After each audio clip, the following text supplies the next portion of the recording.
farmers are so important. So farmers are, you know, they liked what I said on a couple of things yesterday. They liked what I said for the farm. I'm a big farmer person. I love the farmers. I think they're great. And we have to steer the laws so the farmers don't get hurt in our country and in their country.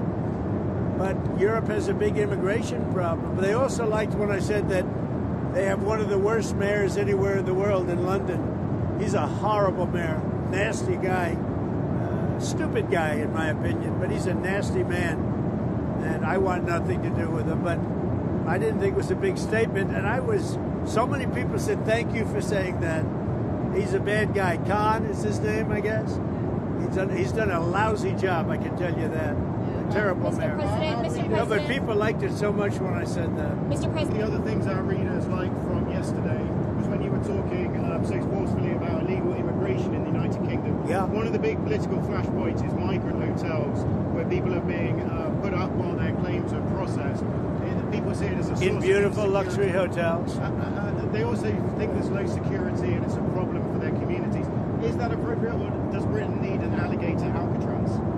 It's not alligator. It's just that, you know, they're putting people in luxury hotels, and other people that are working their asses off are living, you know, from hand to mouth. They're not living the same way. I mean, I looked at some of the hotels they're using, and they've done it in our country also. They put them in like the best hotels anywhere in the world because they could get rooms there, thousands of dollars a night, and other people are living out on the streets, including our veterans. They can't get a room. Our veterans are living on the streets. There are pictures of our veterans saying right by the door where they're walking in to live, and the veterans are sitting out on the sidewalk in front of a fancy hotel, and the illegals are coming into that hotel and staying there for a week. That's no good. Did anybody ever go to prison for a social media post? Are you saying that that's taking place in the UK? Yeah. Is it really? Yeah. I mean, I'm hearing that. Well, I looked at him yesterday. Well, they said they canceled Truth Social. I'll bet it's uncanceled very quickly. I'll bet it's uncanceled. Yeah. No, it's a little different. It's different. I see it in some countries that you would never suspect it. Not only there. I've seen it in other countries where, you know, they're like bread and pudding countries, I think, and then all of a sudden they become somewhat violent. You know, when people go socialistic, or when you get the radical left or the left going in, the countries actually become very mean.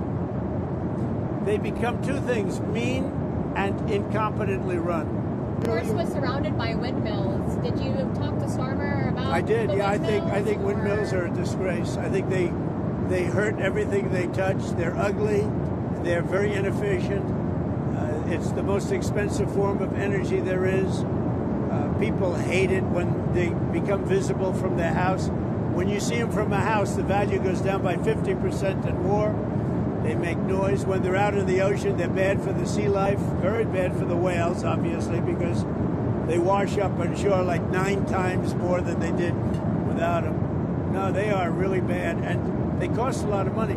You know, there's not a wind farm that's put up without subsidy. So instead of making money, what they should do is open up the whole North Coast oil. They have tremendous oil right there, right where we played. And they've made it impossible for people to drill. It's crazy. It's, I mean, that's one of the best oil areas in the world. They've made it impossible for people to take it out.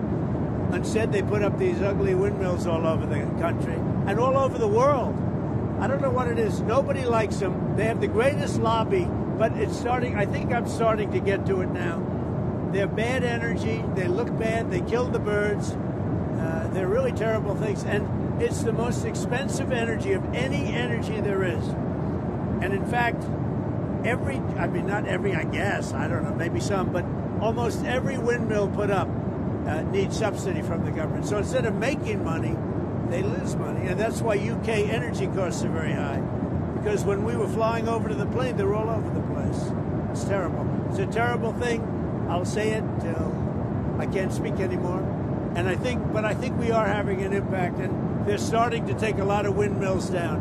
I mean, they're literally starting to take them down. They don't work. They're bad and they're too costly. And every year you see them up there, the government is paying a lot of money. Whereas if you have oil, if you have other forms of energy, you make money on it. In other words, you bring down taxes. UK could reduce their energy costs by 70% if they would use the North Sea oil. It just doesn't make sense. It's just not a liberal thing to do, but it's becoming more of a liberal thing to do. I love being out there. It was great. Good feeling.